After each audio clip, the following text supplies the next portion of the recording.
Hermanos amados, estoy volviendo a postear este video de Génesis 44. Voy a tratar de desarrollarlo en un tiempo menor, dado que el audio del anterior no estuvo bueno y probablemente la distracción del eco ese no permita entender el fondo del mensaje. Y por eso he decidido eliminar el mensaje anterior y repetirlo en este nuevo video.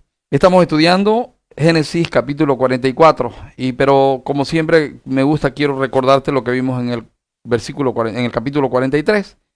En el capítulo 43 vimos el camino del perdón y cómo es imperiosa la necesidad de perdonar, y Dios mueve las circunstancias hasta el punto en que nosotros perdonemos o pidamos perdón. A los que son suyos, Dios nunca los deja incompletos. Él completa su obra.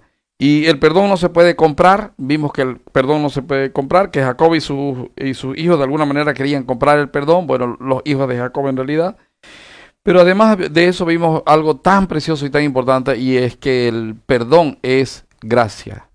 Recibimos perdón por gracia, perdonamos por gracia, nos perdonan por gracia. Bendito sea el nombre del Señor. Pero ahora vamos a ver en el capítulo 44 que hay un proceso y un propósito en el camino del perdón o en cuanto al perdón. Vamos a ver procesos y propósito en cuanto al camino del perdón. Dios nos llevará por caminos, o nos creará circunstancias y moverá circunstancias que llevarán nuestros corazones en medio del proceso a un objetivo. Y esto es lo que vamos a ver en esta mañana. Dice, mandó José al mayordomo de su casa. Acuérdense, hubo una fiesta. José le ha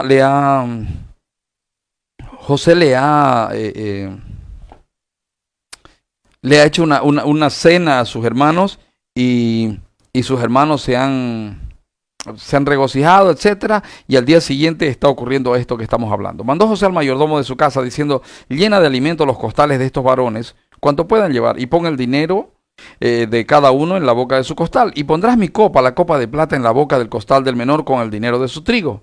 Y él hizo como dijo José. Venida la mañana, los hombres fueron despedidos con sus asnos. Habiendo ellos salido de la ciudad de la que aún no se habían alejado, dijo José a su mayordomo, levántate y sigue a esos hombres, y cuando los alcances diles, ¿por qué habéis vuelto mal por bien? ¿Por qué habéis robado mi copa de plata?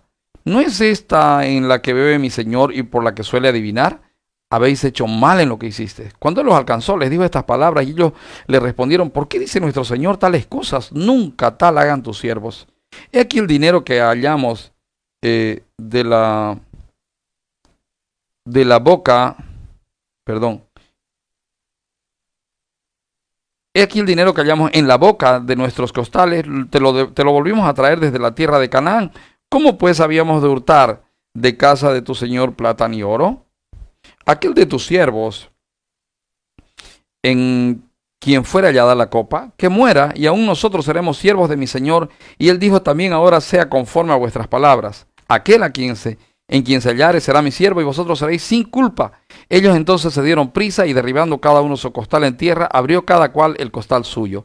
Y buscó desde el mayor, comenzó y acabó en el menor, y la copa fue hallada en el costal de Benjamín. Entonces ellos rasgaron sus vestidos, y cargó cada uno su asno, y volvieron a la ciudad. Vino Judá con sus hermanos a casa de José, que aún estaba allí, y se postraron delante de él en tierra, y él les dijo José, ¿qué acción es esta que habéis hecho? ¿No sabéis que un hombre como yo sabe adivinar? Entonces dijo Judá, ¿qué diremos a mi señor?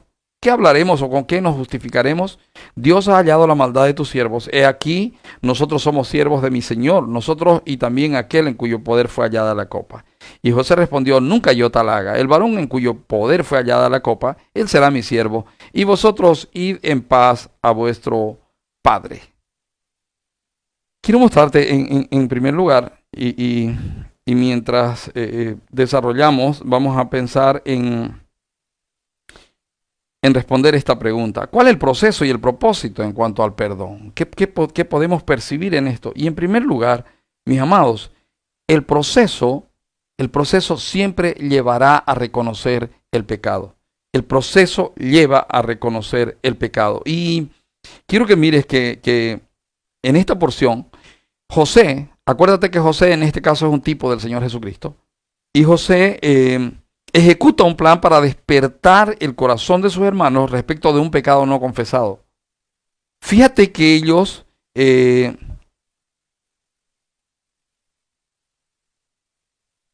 se autoperciben íntegros. Ellos se miran y dicen, yo estoy bien, no tengo ningún problema. Ellos han olvidado que tienen una terrible carga. El transcurso del tiempo los ha hecho acostumbrarse a andar con ese peso de la carga del pecado no resuelto de José. Porque fíjate que ellos nunca se lo confesaron a su padre. Nunca lo confesaron a Dios tampoco.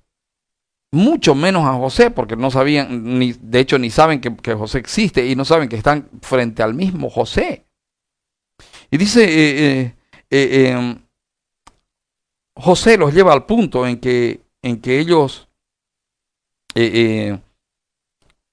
deben reconocer su pecado. Y lo que hace es, le pone la copa, etcétera, etcétera, y los hace alcanzar y los hace volver, lo que acabamos de leer. Y en ese proceso, ellos, en primer lugar, te digo que se autopercibían íntegros, porque dijeron, el que tenga la copa, que sea tu esclavo, que se quede aquí. Es más, todos nosotros vamos a servir a José, nosotros vamos a servir al hombre de Egipto, vamos a ser siervos de él. Siervos significa esclavos, por cierto. Entonces vamos a ser sus esclavos si encuentran que nosotros no somos íntegros. Y de repente aparece eso. Fíjate que cuando ocurre eso, el propósito se cumple y el primero que reconoce dice en el versículo 14, vino Judá con sus hermanos a casa de José, que aún estaba allí, y se postraron delante de él en tierra. Y les dijo José, ¿qué acción es esta que habéis hecho? ¿No sabéis que un hombre como yo sabe adivinar? Ahora, quiero que mire la actitud de Judá. Ellos se creían íntegros, ellos estaban seguros de su integridad, ellos han estado dispuestos a pasar una prueba y han sido descubiertos y aunque son íntegros en un área, hay otra área en la que ellos no son íntegros. Y entonces Dios los ha llevado, las actitudes de José lo han llevado al punto en que ellos han tenido que reconocer. Y en el versículo 16 dice, entonces dijo Judá, ¿qué diremos a mi señor? ¿Qué hablaremos o con qué nos justificaremos? Dios ha hallado la maldad de tus siervos. Y está diciendo una verdad preciosa. Hermano, no hay pecado que pueda ser escondido de Dios. No hay pecado. Y sabes, un gran problema que tenemos es buscar el problema en el exterior nuestro. Pero la mayoría de las veces, por no decir todas, el problema está en nuestro interior. El problema somos nosotros. El problema lo llevamos implícito nosotros. Y Dios, en su infinito amor y su misericordia, proveyó. Fíjate que muchos ofenden y no conocen al Señor Jesucristo. Y hay mucha gente que tiene miedo del Señor Jesucristo. Hay mucha gente que tiene pánico de Dios. Y hay gente que no quiere acercarse al Señor Jesucristo porque tiene temor porque en el fondo saben la cantidad de pecados que tienen. Pero lo interesante, al igual que estos, es que no saben que aquel a quien le están huyendo los está buscando para perdonarlos. Estos vienen aquí y en cuanto han reconocido el corazón de lo que tienen en su corazón, ha comenzado el cumplimiento del proceso. Entonces dijo Judá, ¿qué diremos a mi Señor? ¿Qué hablaremos o con qué nos justificaremos? Dios ha hallado la maldad de tus siervos. He aquí nosotros somos siervos de mi Señor, nosotros y también aquel cuyo poder fue hallada la ropa. Ahora mire la actitud de José. José respondió, nunca yo tal haga, el varón cuyo poder fue hallada la copa, él será mi siervo, vosotros id en paz a vuestro padre. Los hermanos de José llegaron al punto del cumplimiento del proceso y los hermanos de José reconocieron que tenían maldad en ellos. Ah, qué maravilloso cuando reconocemos la maldad en nosotros, qué maravilloso cuando reconocemos el pecado en nosotros, qué maravilloso. La Biblia dice que el que encubre su pecado no prosperará, pero el que lo confiesa alcanza misericordia. Y qué lindo que Dios en su infinito amor nos hace pasar por el proceso, y muchas veces es difícil dependiendo de la dureza de nuestros corazones. Y es difícil para nosotros, pero al final del proceso descubrimos que, wow, fue glorioso, fue maravilloso lo que me pasó. La disciplina, dice la Biblia, que que en el momento presente no es motivo de gozo, pero que después trae frutos apacibles y de justicia. Y aquí usted tiene, ellos han encontrado una solución muy práctica. Bueno, ya fallamos, Dios conoce nuestro pecado, ni modo, ni modo. Somos tus siervos. Y también el que se quedó con la copa. Pero ahora el siguiente paso es que José lo lleva, o la situación hace que ocurra algo precioso. Y es el segundo punto del que te quiero hablar esta mañana. Y es que el propósito es el quebrantamiento de corazón. El proceso lleva al cumplimiento del propósito, y el cumplimiento del propósito es el quebrantamiento. La Biblia dice que la tristeza que viene según Dios produce tristeza para salvación, tristeza para arrepentimiento, en lo cual hay salvación. Así es como menciona la palabra. Entonces, el proceso ha sido bueno, y ahora el proceso ha hecho que el propósito se cumpla, y ellos están quebrantados y ellos están dispuestos a subsanar el problema de alguna manera. Miren lo que dice el versículo 18. Entonces Judá se acercó a él y dijo: ay, Señor mío, te ruego que permitas que hable tu siervo una palabra en oídos de mi Señor, y no se encienda tu enojo contra tu siervo, pues tú eres como Faraón. Mi Señor preguntó a sus siervos diciendo: ¿tenéis padre o hermano? Y nosotros respondimos a mi Señor: tenemos un padre anciano y un hermano joven, pequeño aún, que le nació en su vejez. Y un hermano suyo murió, y él solo quedó de los hijos de su madre, y su padre lo ama. Y tú dijiste a tus siervos: traédmelo, y pondré mis ojos sobre él. Y nosotros dijimos a mi Señor: el joven no puede dejar a su padre, porque si lo dejare su padre morirá. Y dijiste a tus siervos: si vuestro hermano menor no desciende con vosotros, no veréis más mi rostro. Aconteció pues que cuando llegamos a mi padre, tu siervo, le contamos las palabras de mi Señor. Y dijo nuestro padre: volved a comprarnos un poco de alimento. Y nosotros respondimos: no podemos ir si nuestro hermano va con nosotros. Iremos porque no podremos ver el rostro del varón si no está con nosotros nuestro hermano el menor. Y entonces tu siervo, mi padre, nos dijo: vosotros sabéis que 2 hijos me dio a luz mi mujer, y el uno salió de mi presencia, y pienso de cierto que fue despedazado, y hasta ahora no lo he visto. Ya vio, el padre todavía seguía viviendo esos años de dolor, de luto, de duelo, de no cerrar el ciclo, porque no sabía lo que había pasado con José. Los hijos que conocían no fueron capaces de confesar su pecado. Ellos no habían confesado su pecado a José, a Jacob, a su padre. Tampoco habían confesado su pecado a Dios, y tampoco habían confesado su pecado a José. Y Dios, que los amaba, no podía dejarlos en ese estado. Y ese era un estado de perdición. Entonces Dios movió las circunstancias para llevarlos al punto de quebrantarlos para que reconozcan su pecado. Fíjese que dice: entonces tu siervo, mi padre, nos dijo: vosotros sabéis que 2 hijos me dio, y el uno salió de mi presencia, y hasta ahora no lo he visto. Versículo 29. Y si tomáis también a este delante de mí, y le acontece algún desastre, haréis descender mis canas con dolor al Seol. Fíjese, la actitud de ellos podría ser, era bien fácil. Ya, ok, vamos a ser tus esclavos. Y como habían visto, probablemente José era un buen hombre, los había tratado bien, pues iban a ser esclavos de un buen hombre. No era tan mala cosa. Pero debían pensar, y es lo que hace José en el versículo 17, al decirle: bueno, se va a quedar solamente el menor y los demás pueden irse. Los lleva a lo que sucede cuando un corazón está quebrantado. ¿Saben? Cuando un corazón está quebrantado, mis amados, deja de centrarse en sí mismo y se centra en los demás. Si sos creyente, si has nacido de nuevo, si Cristo es tu Señor y tu Salvador, lo primero que sucede después del quebrantamiento es que empiezas a amar a Dios por sobre todas las cosas, y a tu prójimo como a ti mismo. Empiezas a preocuparte por tu prójimo y por Dios antes que por ti. Y eso es muy notorio en una persona que se ha convertido. Mucha gente le llama el primer amor. Y pues si me dicen: Dios quiere que te pares de cabeza, yo me paro de cabeza. Y si me dicen, dice Dios que que te tires al piso, yo me tiro al piso porque estoy en mi primer amor y yo lo único que quiero es agradar a Él y lo único que me interesa es agradarle a Él. Has debido vivir ese tiempo. Y de repente miras a los otros y ya empezás a tenerles misericordia, empezás a amarlos, empezás a considerarte a vos, a considerarlos a ellos por encima tuyo. O cuando te toca juzgar, te consideras a vos mismo. Hay un cambio y eso la gente le llama el primer amor. Pero en el transcurso del tiempo el corazón se va endureciendo.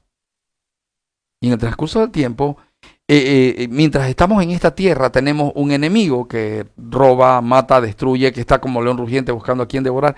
Y lo que hace es gira en torno de nosotros buscando dónde meter su mano para endurecer nuestro corazón. Y entonces Dios lo que hace es nos lleva al punto del quebrantamiento para que nosotros volvamos a estar en la posición correcta. Mostrarme un hombre espiritual y es un hombre que está preocupado por Dios y por su prójimo antes que por sí mismo. Mostrarme, por ejemplo, un verdadero cristiano, un hombre que ha sido quebrantado por Dios, un hombre que conoce a Dios. Y este está preocupado por su esposa primero que por él. Y si es mujer, está preocupada por su esposo primero que por él. Y está preocupado por qué Dios piensa, no está preocupado por lo que los otros piensan de él, sino qué Dios piensa de mí. Eso es lo más importante para él. Y está preocupado de hacerles el bien a los demás. Y fíjate que eso es lo que sucede aquí cuando el corazón de ellos está quebrantado, porque cuando alguien reconoce su pecado, deja de centrarse en sí mismo, y eso es lo que sucede aquí, porque mira lo que dice: ahora pues, cuando vuelva yo, tu siervo, dice en el versículo 30, a mi padre, si el joven no va conmigo, como su vida está ligada a la vida de él, sucede que cuando no vea al joven, morirá, y tus siervos harán descender las canas de tu siervo, nuestro padre, con dolor al Seol. Ya vio que ahora está preocupado por su padre. El corazón de él ha cambiado. Un corazón quebrantado siempre cambia. ¿Por qué corregimos a nuestros hijos? La razón es que queremos quebrantar su corazón para quitar la soberbia, la vanagloria, la necedad, el egoísmo de su corazón y hacerlo un hombre de bien en esta tierra. Tú no le pegas a tu hijo porque estás enojado. Y si le pegas a tu hijo porque estás enojado, tú necesitas arrepentirte. Tú no tienes que esperar a estar enojado para castigar con vara a tu hijo. No. De hecho, tú tienes que corregir a tu hijo con vara en santidad y amor. ¿Qué es lo que se hace? Se quebranta al niño que está con el corazón rebelde, se le da 1 o 2 varazos, y cuando él está quebrantado, se lo sienta en la falda, se le habla del amor que uno tiene por él y se lo instruye. Esa es la manera correcta de corregir. Y es el modo como Dios trabaja contigo y conmigo. Dios nos pone en situaciones difíciles, nos quebranta, pero luego viene un tiempo de restauración y no hay cosa más maravillosa que sentirte perdonado. No hay cosa más maravillosa que tener tu relación restaurada con Dios. Y eso es lo que estaba sucediendo aquí. De alguna manera, la actitud de José está restaurando el corazón de sus hermanos. Y fíjate que ahora de repente está Judá preocupado por su padre. Lo ha tenido 20 años en la zozobra, pero ahora está preocupado por su padre. No le ha importado el dolor de su padre, lo ha visto a su padre demacrándose antes de tiempo por causa del dolor de José. Y en lugar de confesarle: no, debe estar vivo, papá, en realidad nosotros lo vendimos, perdonanos, él ha escondido su pecado junto con los demás. Pero ahora está preocupado por su padre. Y miren lo que sucede. Dice: te ruego por tanto que quede ahora tu siervo en lugar del joven por siervo de mi señor, y que el joven vaya con sus hermanos. Qué maravilloso. ¿Sabe lo que está queriendo hacer? Está queriendo dar su vida por la de su hermano. ¿No es eso una muestra de amor? ¿Acaso el Señor Jesucristo no dijo: pero no hay mayor amor que este, que uno ponga su vida por sus hermanos? El corazón de Judá está mostrando quebrantamiento, y ese quebrantamiento está mostrando el resultado del arrepentimiento, que es: estoy centrado en Dios y estoy centrado en los demás. Y de repente aquí ha reconocido su pecado delante de Dios. Dios conoce nuestro pecado, y la otra cosa que ha hecho es se ha preocupado por su padre. Y dice: porque ¿cómo volveré yo a mi padre sin el joven? No podré ver, por no ver el mal que sobrevendrá a mi padre. Ahora se duele del dolor ajeno. El corazón ha cambiado, ha sido quebrantado. Entonces Judá ya no piensa en sí mismo, y Judá está dispuesto a negarse a sí mismo por el bien de otros. Qué maravilloso, porque él no dice: nos quedamos toditos aquí. Si vamos a sufrir, sufrimos todos. No, Él está diciendo, yo me quedo. Lo sabremos mañana por la mañana en este mismo horario. Que el Señor te bendiga, que el Señor te guarde. Déjame que ore por nosotros. Padre, una vez más clamo, al igual que en el primer turno, Señor, ten misericordia de nosotros y por favor no permitas que nuestra dureza de corazón haga que nos apartemos del propósito. Ayúdanos, Señor, vuélvenos a ti, quebranta nuestros corazones y, Señor, que de verdad empecemos a centrarnos no solo en nosotros, sino en los demás y en ti. Te lo